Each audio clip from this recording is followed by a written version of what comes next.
Hi guys, today we're going to be talking about Minorkeep.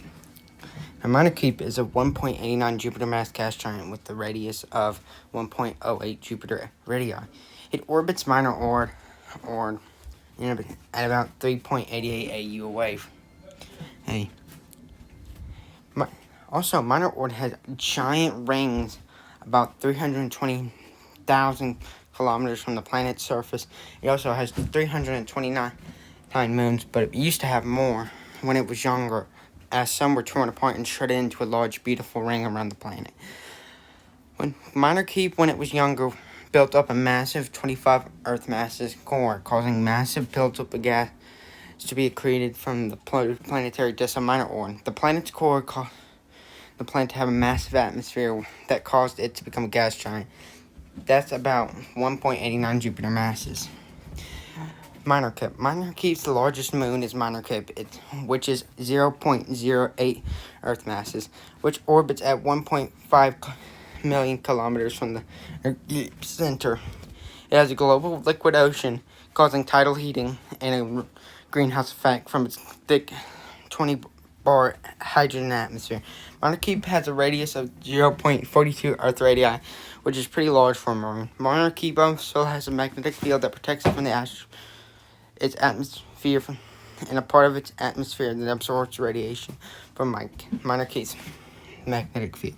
Minorkeep's core has temperatures exceeding 30,000 Kelvin, which is primarily composed of iron, nickel, silicon, magnesium, oxygen, carbon, and sulfur, with iron and nickel making up much of its metal-rich interior. Surrounding the core is an enormous layer of metallic hydrogen by the immense pressures deep within the planet. Electrically conductive hydrogen undergoes a powerful convection, generating Minorkeep's giant, massive magnetic field. Minorkeep takes 2,600 days to complete an orbit, and the longest orbit in the entirety of a Minorord system. This is because the planet orbits at 3.88 AU, which is pretty close for a gas giant, but not insanely close to where Minorkeep becomes a hot Jupiter. Minorkeep's orbit is far enough to not be affected when Minorord reaches its peak size as a red giant of 1.3 AU. Its only real effect is that it will lose 0.05 Earth masses worth of gas, but it's barely a scratch in its mass in reality.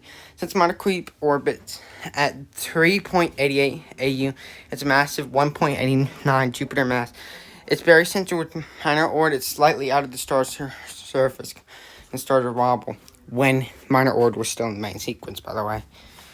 Minorkeep takes 10 hours to rotate, a little bit faster than Jupiter.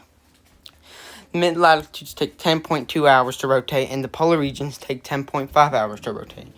Each part of Minorkeep's atmosphere takes a different amount of time to rotate, similarly to Minorord's photosphere. Minorkeep rotates so quickly that it still retains much of the angular momentum from its formation, causing it to rotate rapidly, unlike how its star spins slowly due to it being able to transfer angular momentum, since most of its planets in the system were ejected from the system by Minorord's solar sibling, which prevented Minorkeep from transferring its angular momentum from its formation into another planet.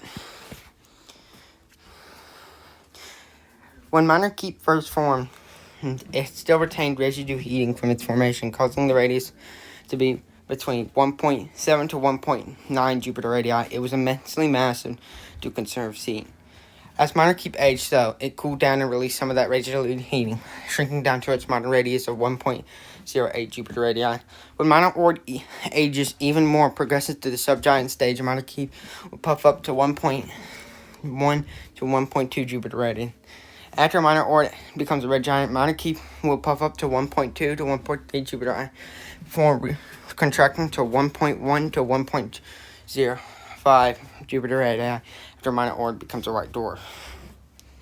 Now, we have to end it from now because I have a limited amount of time. This is the system, and Minorkeep's at the very back. Now, that's all, guys. Bye.